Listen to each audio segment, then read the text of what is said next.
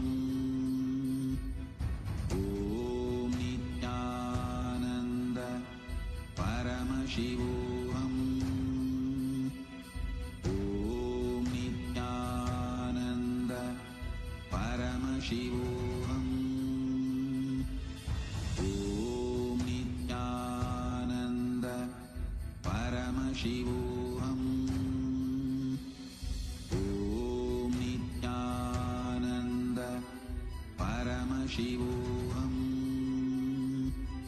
Om Nithyananda Paramashivoham. Om Nithyananda Paramashivoham. Om Nithyananda Paramashivoham. Om Nithyananda Paramashivoham. Om Nithyananda Paramashivoham.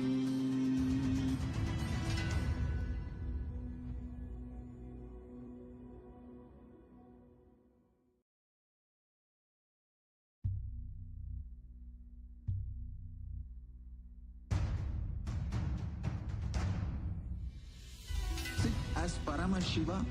Inhale and exhale deeply with 25 heads and 75 eyes and 50 hands. Visualize, meditate, connect with him. He is a living, alive being. Drop your form into his form and dissolve. Remember, you are a Sarupya Mukta, means your form is dissolved into his form. All my disciples, now I am initiating Salokya Mukti, Samipya Mukti, Sarupya Mukti, Sayujya Mukti. Om Nithyananda Paramashivoham. Om Nithyananda Paramashivoham. Om Nithyananda Paramashivoham. Om Nithyananda Paramashivoham. Om Nithyananda Paramashivoham. Om Nithyananda Paramashivoham. Om Nithyananda Paramashivoham. Om Nithyananda Paramashivoham. Om Nithyananda Paramashivoham. Om Nithyananda Paramashivoham. Om Nithyananda Paramashivoham. Om Nithyananda Paramashivoham. Om Nithyananda Paramashivoham. Om Nithyananda Paramashivoham.